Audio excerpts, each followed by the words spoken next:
오늘 욥기 13장, 14장까지는 욥의 답변으로 되어 있습니다. 그래서 14장까지가 이렇게 친구들이 이야기하고 욥이 답변하는 큰 세 번의 사이클 가운데 이제 첫 번째 사이클이 이제 마무리되게 되어 있습니다. 그래서 오늘은 그 첫 번째 사이클의 마지막 부분이 되겠습니다. 13장과 14장. 욥기 13장 4절부터 9절의 말씀을 우리 같이 한번 읽어 보겠습니다. 너희는 거짓말을 지어내는 자요 다 쓸모없는 의원이니라. 너희가 참으로 잠잠하면 그것이 너희의 지혜일 것이니라. 너희는 나의 변론을 들으며 내 입술의 변명을 들어보라. 너희가 하나님을 위하여 불의를 말하려느냐, 그를 위하여 속임을 말하려느냐. 너희가 하나님의 낯을 따르려느냐, 그를 위하여 변론하려느냐. 하나님이 너희를 감찰하시면 좋겠느냐. 너희가 사람을 속임같이 그를 속이려느냐. 아멘. 지금 욥의 이야기는 지금 누구한테 욥이 하는 얘기예요? 그러니까 욥의 친구죠. 욥의 소발, 바로 앞에는 소발이었지만 사실은 세 친구들에게 공이 이야기하는 것으로 봐야 할 겁니다. 욥의 세 친구가 욥에게 이야기했던 그 내용들을 하나같이 보면 그렇게 진리에 벗어난 것처럼 보여지지 않아요. 오히려 욥의 세 친구들의 이야기는 이성적, 합리적 전통에 입각해서 지극히 옳은 것으로 우리에게 받아들여집니다. 그런데 오늘 욥이 그 세 친구들을 향해서 이야기하고 있는 것은 뭐라고 얘기하는 거예요? 너희들이 나에게 했던 그 이야기는 다 거짓말을 지어내는 것이고, 그 다음에 하나님의 낯을 따르려느냐라는 말씀이 8절에 있습니다. 하나님의 낯을 따르려느냐라고 하는 말씀의 의미는 하나님의 면전 앞에서 아첨을 떨겠느냐 이런 뜻이에요. 의미가. 그러니까 하나님 앞에서 이렇게 하나님 나 예쁘죠? 이렇게 하면서 실제로는 하나님께는 잘 보이려고 하지만 하나님을 향한 그 사랑과 존경과 신뢰의 마음을 그의 친구인 욥에게는 전달하지 않는 것이죠. 양면성을 가지고 있다라고 하는 거예요. 그래서 너희들이 욥을 정죄하고 판단하는 것이 아니라 욥의 입술을 빌어서 세 친구에게 이야기하고 있는 것은 너희들이 나를 기만하는 것을 뛰어넘어 너희들은 하나님을 기만하고 있는 것이다. 이렇게 얘기합니다. 너희가 사람을 구절해 너희가 사람을 속임같이 그를 속이려느냐? 그는 하나님이죠. 그리고 실제로 욥기 후반부에 가면, 종반부에 가면 하나님께서는 욥의 손을 들어주십니다. 그래서 이것은 욥의 개인적인 이야기가 아니라 욥의 입술을 통해서 세 친구들에게 주신 하나님의 말씀이고 하나님의 뜻입니다. 우리는 이 부분에서 주목해 봐야 할 것입니다. 왜냐하면 지금 욥의 세 친구들과 욥이 서로 이렇게 변론하고 대결 구도에 있는 것을 보면 사실은 크게 그렇게 욥의 세 친구들이 크게 잘못한 게 뭐가 있어요? 그들은 욥을 향해서 네가 이 고난을 받는 것은 다 이유가 있지 않겠느냐는 얘기예요. 그리고 인간은 한계가 있기 때문에 네가 완전할 수 없기 때문에 네가 이유는 모를지라도 하나님 앞에 회개해라. 덮어놓고 회개해라. 그러면 하나님께서 이 고난을 그치게 할 것이고 너는 복을 받게 될 거라고 그렇게 얘기한 것밖에 없어요. 그러나 오늘 욥의 입술을 통해서 하나님이 주시는 말씀은 무엇인고 하니 바로 그것이 하나님을 속이고 기만하는 것이다 라고 이야기합니다. 로마서 14장에 보면 어떠한 말씀이 있는고 하뇨. 그때 당시에 바울이 로마에 있는 교회에 편지를 보낼 때 그때 당시에 큰 이슈가 됐던 두 가지 이 사건이 기록되어 있습니다. 무엇인고 하니 하나는 고기를 먹는 문제예요.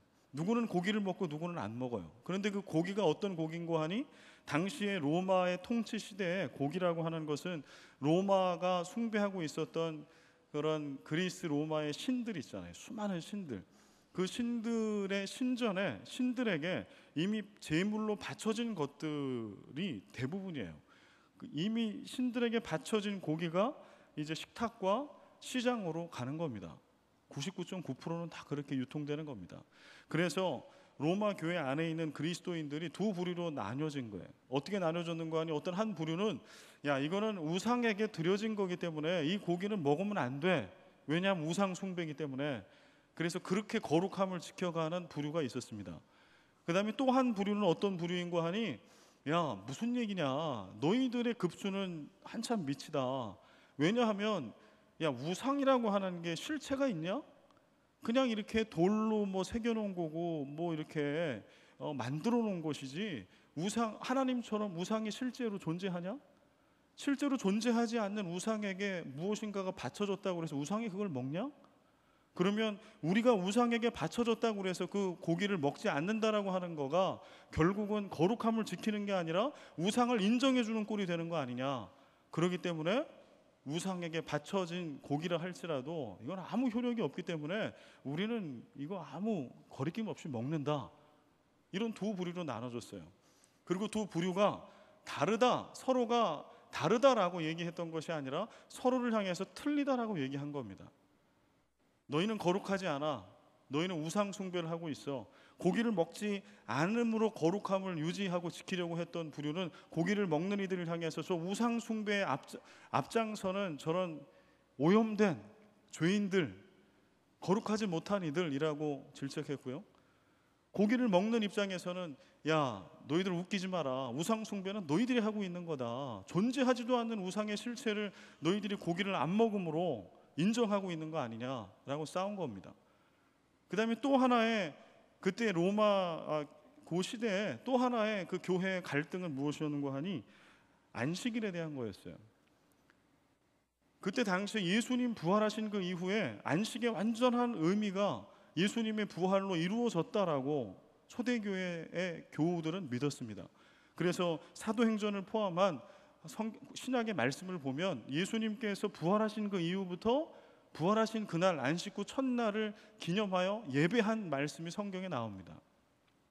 그런데 문제는 신약에는 그 구절이 일부 나오지만 지금 로마서를 기록하고 있었던 이때에는 구약만 성경이잖아요. 구약의 말씀만 있었잖아요. 그러니까 그리스도인 중에서도 파가 나뉘어졌어요. 어떻게 나눠졌는가 하니 야, 우리가 구약에 우리 조상들의 수천 년의 역사 동안 십계명에도 나와 있듯이 안식일을 기억하여 거룩히 지키라고 하나님 말씀하지 않았냐? 성경 말씀에 어디 안식 후 첫날 주일날 안식일로 지키라고 하는 얘기가 어딨냐? 그렇기 때문에 예수님 부활하셨다고 하더라도 주일은 언제로 지켜야 된다? 안식일 토요일로 지켜야 한다. 이거를 주장하는 사람들이 있었습니다. 그 다음에 한 부류는 그때의 대세였죠. 무슨 소리냐? 예수님이 부활하신 걸 통하여 구약의 모든 불완전한 역사들을 예수님의 십자가의 은혜로 다 완전하고 완벽한 안식을 이루셨다.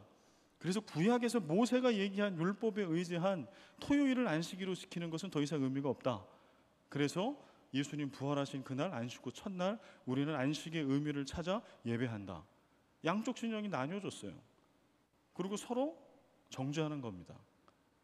주일을 안식일로 지키는, 안식일을 대체하여 지키는 이들을 향해서 구약의 전통을 따르는 이들은 야, 너희들은 어떻게 그렇게 유행을 따라 신앙생활을 하냐고, 너희들은 율법을 파기한 하나님을 모욕하는 이들이라고 정죄하는 거예요. 그러나 주일을 지키는 이들은 야, 너희는 아직도 구약에 매여 있냐? 율법에 매여 있냐? 라고 얘기하며 그들의 신앙을 정죄합니다. 그런데 바울은 뭐라고 얘기하는지 압니까? 여기에 대해서 하나님께서 바울의 입술을 통해서 이야기하고 있는 것은 야, 너희들 어느 한쪽에 옳은 거 아니다. 믿음이 강한 자와 약한 자가 있는데 강한 자가 뛰어나고 약한 자가 열등한 게 아니고 서로가 서로를 돕는 거야. 이것은 진리의 문제가 아니야. 심판과 판단은 하나님이 하시는 거야. 그렇게 얘기합니다. 오늘날 이런 문제는 우리에게 무엇이 있을까요? 2000년 전에 우상에게 바쳐진 재물을 먹는다라고 하는 건요, 진리의 문제였어요. 진리의 문제. 진짜 그리스도인인가 아닌가? 성경을 믿냐 안 믿냐? 더 나아가서 주일을 토요일로 지키냐 주일로 지키냐라고 하는 것은 이건 절대적이죠. 오늘날도 이 문제가 이슈가 되지 않아요? 여러분, 만약에 우리가 이번 주 주보나 9월 첫 주 주보에 자, 이제 우리는 토요일날, 왜냐하면 토요일날 구약에 그렇게 얘기하니까 우리 토요일날 안식일날 이제 우리는 주일 예배를 드립니다. 여러분 어떨 것 같아요? 아마 난리 날 거래요. 우리가 무슨 안식교입니까? 우리가 이단입니까? 뭐 이런 얘기 할 겁니다. 2000년 전에면 어떠했을까요? 구약의 수천 년 모세의 율법을 지켜왔던 그들에게는 엄청난 충격입니다. 그러나 바울을 통해서 이야기하고 있는 것은 그것은 진리의 본질이 아니라고 얘기하는 거예요. 신앙의 본질이 아니라고. 그래서 어떻게 얘기하든 거룩함을 지키려고 하는 것이기 때문에 이것은 문제가 되지 않는다. 너희들이 판단하지 말으라고 하는 겁니다. 오늘날 우리는 얼마나 많이 판단하나요? 오늘 욥의 세 친구들처럼 우리는 쉽게 판단합니다. 우리 신앙의 잣대와 믿음의 전통과 관습을 통해서 이렇게 하는 것은 틀린 거라고 얘기합니다. 이렇게 하는 것은 믿음이 없는 거라고 얘기합니다. 그러나 오늘 욥기 13장의 말씀을 바라보면서 우리는 겸손하게 다시 진리 앞에, 말씀 앞에 서야 할 겁니다. 우리는 부지불식간에 습관적으로 누군가를 정죄하고 틀렸다라고 이야기하지만 정말 비진리에 대한 것이 아니라면, 그것이 심지어는 주의를 지키는 날의 문제라 할지라도, 우상 숭배에 관한 것이라 할지라도, 술을 먹는 거 안 먹는 거의 문제라 할지라도, 이것이 오늘 욥의 입술을 통해 이야기하는 것처럼 하나님을 속이려 함이 아니냐라는 책망을 하나님으로부터 들을 수 있다라고 하는 것을 우리는 기억해야 할 것입니다. 욥의 친구들은 마치 자신들이 하나님의 편에, 진리의 편에 서 있고 더 나아가서 자신들이 진리인 것처럼 행세하고 있습니다.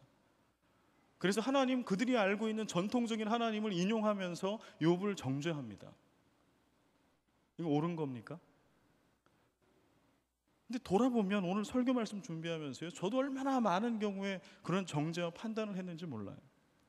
이렇게 하는 거, 제가 부목사 때 청년 대학부를 한 8년을 섬겼는데요, 한 3년 4년 정도까지는요, 토요일날 청년부 예배를 드렸는데 청년부 예배에 안 오는 청년들이 밉더라고요. 일단 제 머릿속에 딱 나눠져요. 청년부 예배에 오는 신앙이 좋은 청년들, 청년부 예배에 오지 않는 아주 쓸데없는 신앙을 갖고 있는 그런 청년들. 근데 제가 3년이 지나고 4년 지나고 5년 지나고 6년 지나고 가니까 이제 이 아이들을 삶의 자리에 가서 신방을 하게 됐어요. 학교에서, 군대로, 때때로는 직장으로. 그래서 이들의 이야기들을 제가 듣기 시작했어요. 그랬더니 이들이 신앙이 없는 게 아니더라고요. 청년부에 열심히 막 리더로 봉사하는데 실제로 내막을 들어가 보니까 너무 신앙이 없어요. 그런데 청년부 예배는 안 와. 리더를 해본 적도 없고 훈련을 한 적도 없고 맨 도망다니는 친구인데 삶의 자리에서 만나보니까 그런 견고한, 아주 성숙한 청년 그리스도인이더라고. 그래서 생각을 바꿔먹었어요. 그래서 그때부터 청년부를 오든 안 오든 이 청년들은 내 청년이고 우리 교회 청년들이구나, 내가 판단하면 안 되겠구나.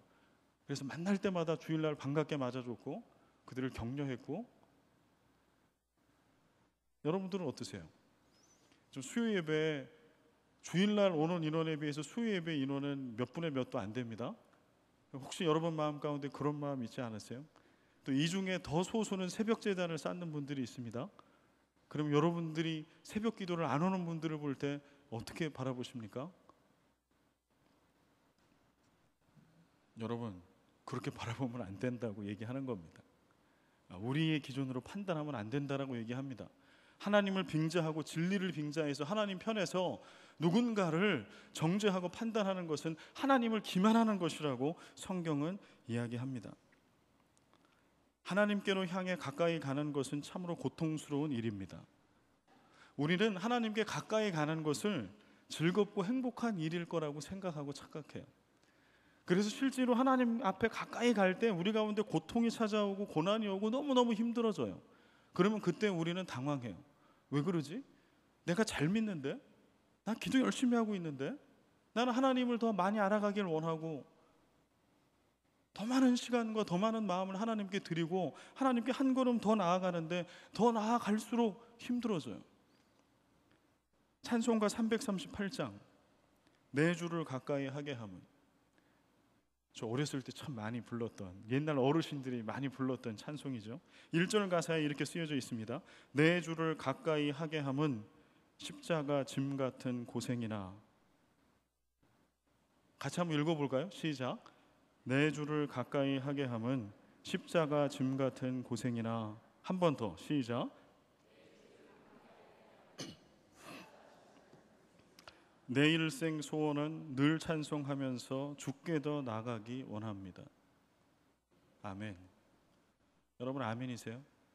좀 뭐라고 이 찬송시를 쓴 우리 믿음의 선배는 뭐라고 얘기해요? 내 주를 가까이 하게 하면 십자가를 지는 것 같은 고생입니다. 고난입니다. 우리는 이런 찬송을 습관처럼 불러도요, 실제로 우리가 주님께 더 가까이 가고 주님을 더 사랑할 때 우리가 힘들어져요. 이 말씀처럼. 그런데 그때 지금 욥이 당하는 고난 가운데 욥도 헤매고 있잖아요. 그런 것처럼 우리는 낙심해요. 하나님, 여태까지 내가 주를 예배하고 주님을 사랑했던 거는 헛것입니까? 진짜죠. 그게 진짜죠. 여러분, 사랑에는 아픔이 반드시 수반됩니다. 여기 연애 해보신 분들 계시죠? 결혼하신 분은 다 사랑해서 결혼하신 거잖아요. 그렇죠? 연애할 때 달콤하기만 하던가요? 연애는 혹시 그럴 수 있어. 결혼했어. 더 깊은 온전한 사랑을 이루기 위해서 우리는 결혼을 하죠. 열 몇 시간 통화하고 만나고 해도 보면은 보고 싶어. 그래서 결혼하는 거잖아요.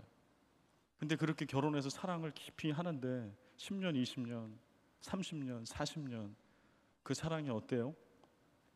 시간이 지날수록 깊이가 넓이가 넓어지고 깊어질수록 달콤하죠? 절대 그렇지 않습니다. 사랑할수록 씁니다. 아픕니다. 그러나 가까이 가야 합니다. 지금 욥이 그 길을 걷고 있는 겁니다. 힘들지만, 아프지만 진실하신 하나님을 향해서 한 걸음 한 걸음 나아가는 거예요. 이거는 뭐 고난을 통과한다 이런 수식어도 필요 없어요. 주님께 가까이 나아가는 길은 고통스러워요. 진실한 사랑은 인간의 관계 속에서도 아픈 거예요. 모든 믿음은 강제로 주입되는 것이 결코 아닙니다. 하나님께서 각 개인을 만나서 자신의 믿음을 만들어 주시는 거예요. 욥처럼. 욥의 세 친구들은 그거를 그냥 자기네 마음대로 판단하고 재단해요. 야, 빨리빨리 회개하고 사과하고 빨리 고개 한번 숙이고, 야, 알잖아. 하나님 알잖아. 너 네 자신을 알잖아. 야, 빨리 끝내. 내가 얼마나 네 고난 가운데 있는 너를 보면 괴로운지 아냐? 빨리 끝내고 우리도 좀 편하게 있자라고 하는 거잖아요. 그러나 믿음이 그런 겁니까? 믿음이 우리가 어떤 양육 과정을 딱 빨리 통과하고 나면 우리의 믿음이 그 수준에 올라갑니까? 그렇지 않아요. 온전한 믿음은 우리의 삶을 통해서 하나님께서 우리 각자가 우리가 들은 말씀을 살아내는 모든 고난의 과정을 통과한 이후에라야 내 믿음이 돼요. 우리는 큐티 책을 볼 때 착각하잖아요. 신앙서적을 볼 때 우리는 착각해요. 그거는 그분의 묵상이고 그분의 신앙이죠. 내 신앙이 아니죠. 그래서 믿음이라고 하는 것은 하나님이 각 개인을 만나서 우리 각자에게 고난이라고 하는 과정, 다시 한번 깨고 부수고 다시 맺히고 그래서 가다듬고 만드는 그런 모든 과정을 통해서 온전한 하나님의 형상을 닮은 하나님의 자녀로 만드세요. 그 과정을 반드시 누구라도 거쳐야 해요. 그래서 강제로 밀어붙여가지고 그에게 믿음을 줄 수 없어요. 믿음은 스스로 먹고 소화하고 훈련하여서 자기 것으로 만들어야 합니다. 그래서 옆에 있는 사람은 어떻게 해야 하나요? 그를 존중하고 신뢰하고 기다려줘야 돼요. 이게 중요해요. 믿음의 선배들은 믿음이 연약한 후배들을 다그쳐서 될 일이 아닙니다. 그를 기다려줘야 합니다.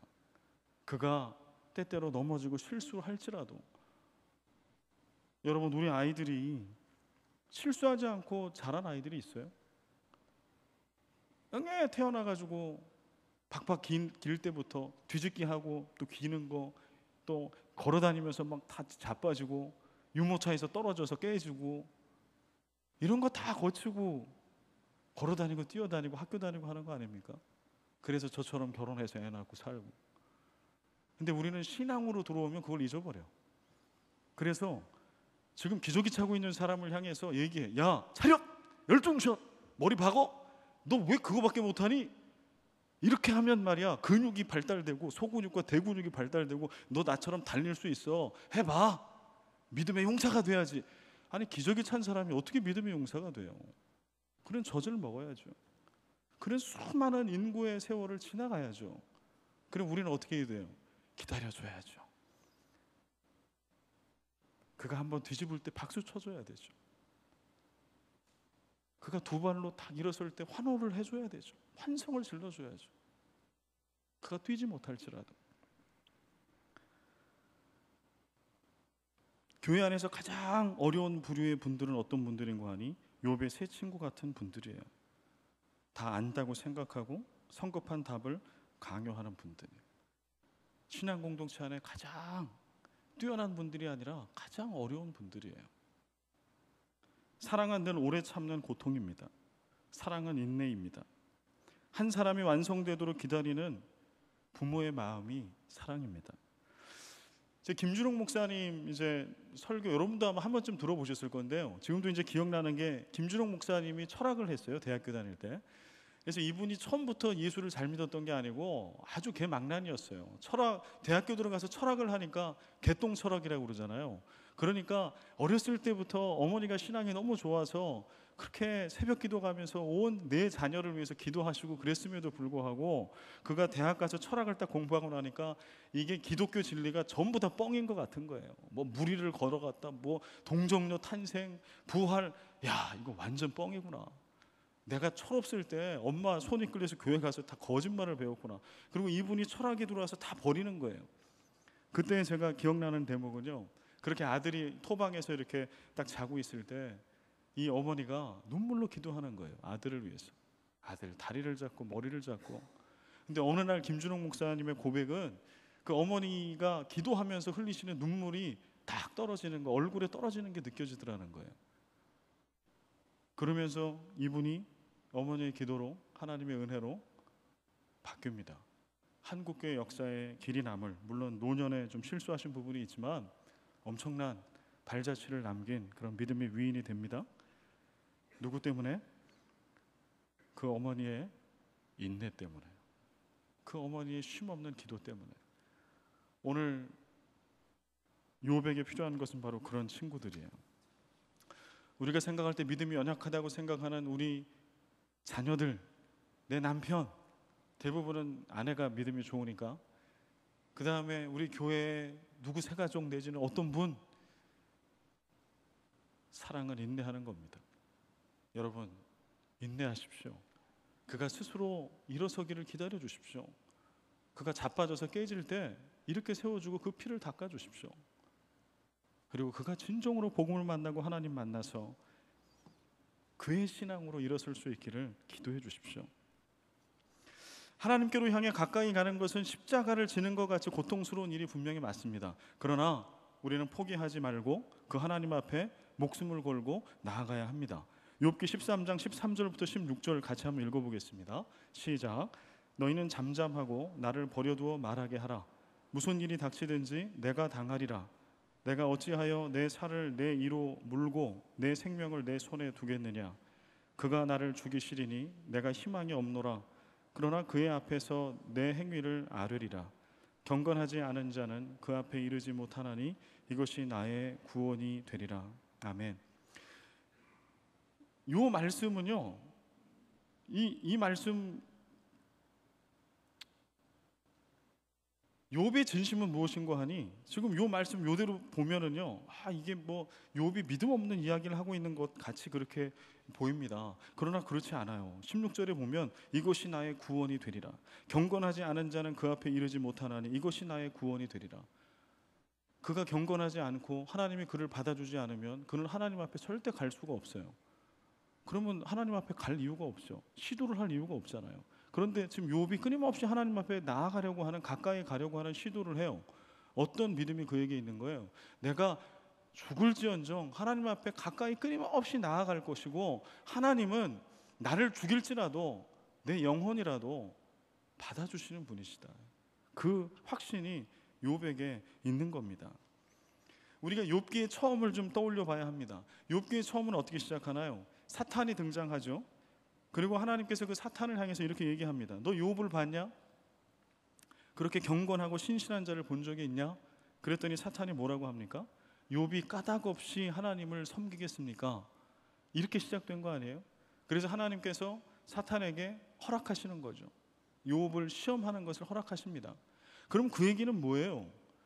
하나님께서 사탄에게 욥을 시험하도록 이 극심한 고난 가운데 지금 욥이 그의 신앙의 뿌리까지 흔들리는 그 고난 가운데 놓여 있게 되는데, 사실은 이것은 무엇 때문에 온 것인고 하뇨, 하나님이 하나님의 형상 닮은 욥을 믿었기 때문에 벌어진 일이에요. 어떻게 믿었어요? 지금 사탄과 원래는 하나님과의 대결 구도인데 하나님께서 그 대결 구도를 누구에게 지금 넘겨준 거예요? 하나님의 형상 닮은 믿음의 사람 욥에게 넘겨준 거예요. 그러니까 사탄은 하나님과 대적하는 자인데 지금 어떻게 된 거예요? 이제 욥하고 대적하는 형국이 된 겁니다. 그리고 욥기의 끝은 뭐를 얘기해요? 누구의 승리를 얘기해요? 욥의 승리, 하나님의 승리를 얘기하죠. 믿음의 사람은 이렇게 위대합니다. 우리는 우리 스스로를 바라볼 때 걱정이 많고 두려움이 많아요. 그러나 하나님은 우리를 바라볼 때, 욥을 바라볼 때 그렇게 바라보지 않아요. 하나님을 대신하여 사탄과의 한판 믿음의 승부에서 반드시 그가 이길 거라고 하는 확신을 하나님은 갖고 계세요. 그래서 욥에게, 사탄에게 얘기하는 겁니다. 야, 한번 해봐. 진짜 욥이 나에게 받은 것 때문에 나를 예배하고 그런 줄 아냐? 네가 한번 해봐라. 하나님께 향해 끝까지 가까이 나아갈 수 있는 그 믿음은 하나님을 향한 신뢰와 우리의 구원받은 우리의 존재가 얼마나 고귀한 것인가를 깨달은 그때 나옵니다. 여러분, 우리는 정말 고귀한 구원받은 성도들입니다. 성도라고 하는 것은 정말 고귀한 거예요. 사탄을 이기는 거예요. 음부의 권세를 이기는 것이 성도고 성도들의 모임인 교회입니다. 그런데 우리는 우리 스스로를 너무 약하게 생각해요. 절대 그렇지 않아요. 하나님은 우리를 그렇게 생각하지 않아요. 그 결과 어떤 일이 벌어지나요? 하박국 2장 4절 말씀. 의인은 그의 믿음으로 말미암아 살리라. 우리 같이 한번 읽어보겠습니다. 하박국 2장 4절의 하반부 시작.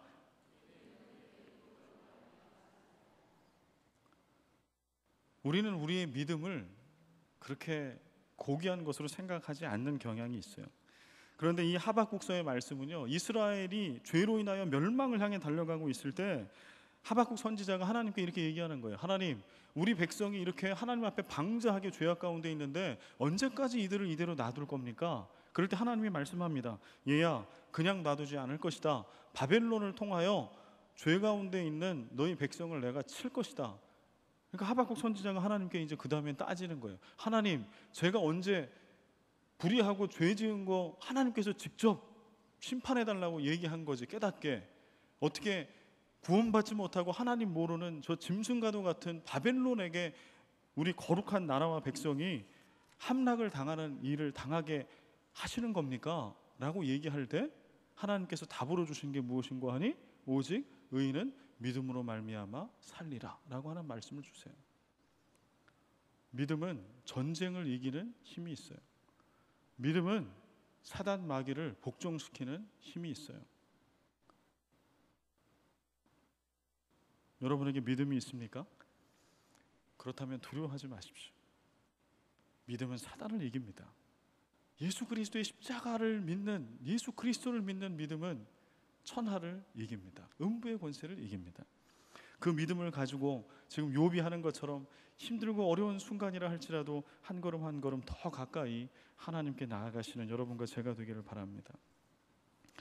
욥기 14장 말씀으로 가보겠습니다. 욥기 14장은 일관된 하나의 말씀으로 되어 있는데요. 그래서 마지막에 몇 절만 읽었습니다. 우리 같이 한번 마지막 읽겠습니다. 욥기 14장 18절에서 22절의 말씀입니다. 읽습니다. 시작.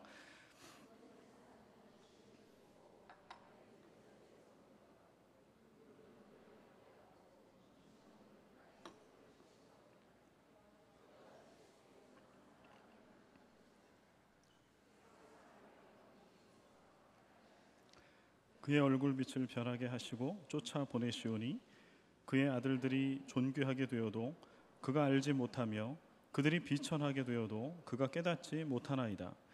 다만 그의 살이 아프고 그의 영혼이 애곡할 뿐이니이다. 14장에 일관되게 얘기하고 있는 것은 뭔가 하뇨? 욥이 얘기하는 거는 나는 하찮은 존재입니다. 나는 보잘것없는 존재입니다. 나는 더 이상 이 고난을 견딜 수 없습니다. 나는 절망입니다. 나는 끝장났습니다. 이 얘기예요. 욥의 세 친구와 욥의 대화의 맨 마지막은 사실 절망스럽게 끝납니다. 하나님, 내 인생 종쳤습니다. 이 얘기입니다. 우린 이런 거를 넋두리라고 얘기하죠. 넋두리입니다. 욥의 넋두리, 신세 한탄, 절규입니다.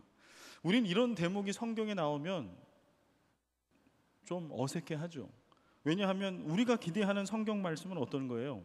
이런 고난이 오더라도 욥의 세 친구가 얘기하는 것처럼 빨리 고난, 이 불신을 떨쳐내버리고 고난을 떨쳐내버리고 그 다음에 다시 회복되고 승리하고, 우리는 이런 말씀 좋아하잖아요. 그런데 욥기와 시편에 보면, 예레미야 애가에 보면 이런 말씀이 많아요. 절규하는 것, 포기하는 것처럼 보여지는 말씀이에요.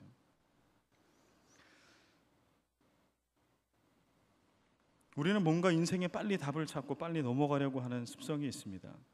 지금 욥이 짊어지고 가는, 하나님께 더 가까이 가기 위해서 짊어지고 가는 이 짐을 우리는 지기 싫어해요. 그런데 이 똑같은 일을 성경이 아닌 다른 곳에서 발견하면 우리는 그렇게 느끼지 않아요. 이게 무슨 얘기인가 하뇨? 시를 한 편 우리 좀 보겠습니다. 제가 낭독해 드릴게요.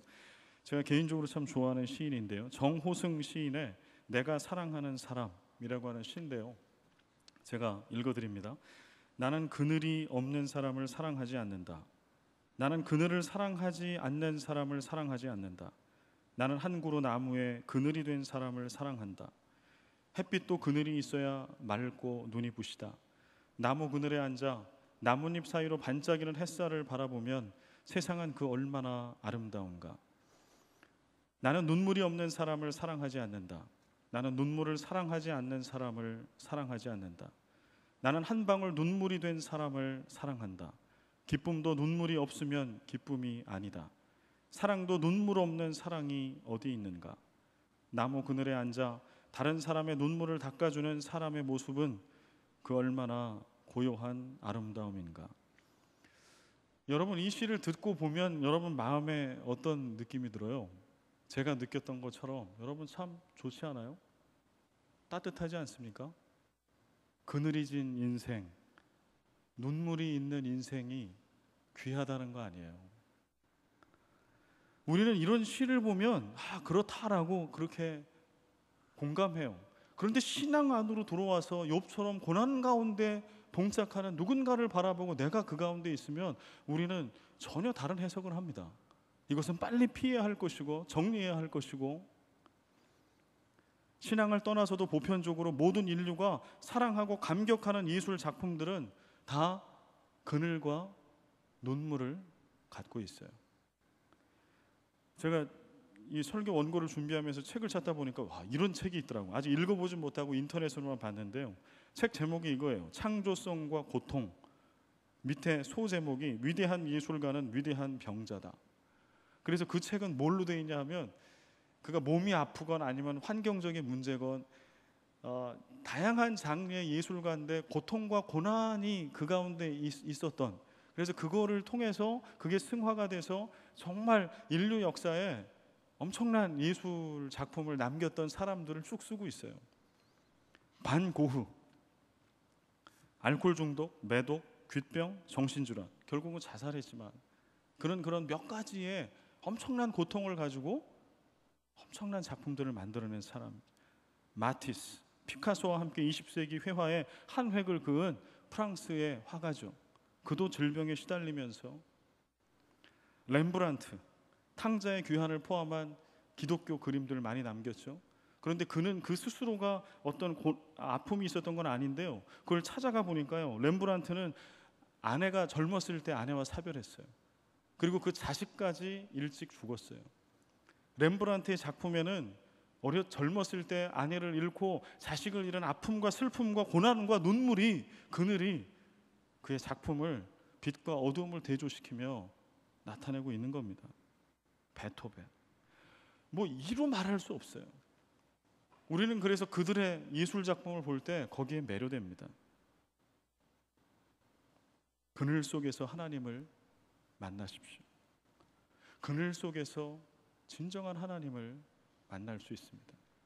눈물 속에서 주님을 만나십시오. 진정한 주님을 눈물 속에서 만날 수 있습니다. 오늘 설교의 제목이 나의 한계, 하나님의 부요하심이에요.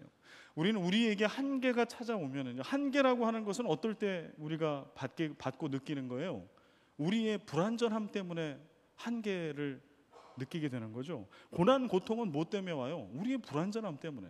우리가 하나님처럼 완전하고 완벽하면 고통을 우리가 받을 이유가 있어요? 없죠. 우리가 불완전하기 때문에 우리는 고통과 고난 속에 놓여 있게 되는 겁니다. 근데 그럴 때 우리는 이것을 어떻게 극복하려고 그래요?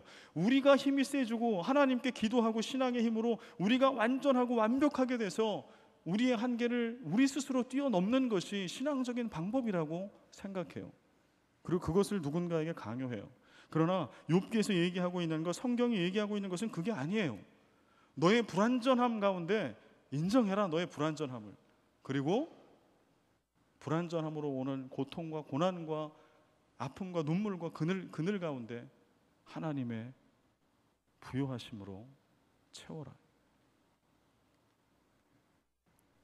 그 넓이와 깊이를 갖고 가족들을 향해, 이웃들을 향해 복음과 사랑을 가지고 나아가는 여러분과 제가 되기를 간절히 소망합니다.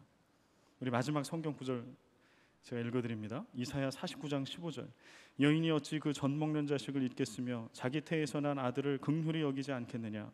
그들은 혹시 잊을지라도 나는 너를 잊지 아니할 것이라. 아멘.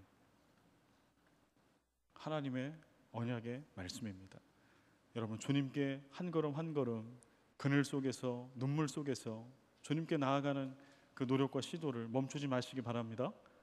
그리고 누군가 걸음마를 하고 넘어질 때에 내 기준에 따라 그를 판단하지 마시고 지켜봐 주십시오. 기도해 주십시오. 함께 아파해 주십시오. 그렇게 서로가 예수 그리스도의 장성한 믿음의 분량에까지 자라가는, 그렇게 온 세상에 하나님의 통치가 임하게 하는 그러한 하나님 나라의 백성이 되어지기를 간절히 소원합니다.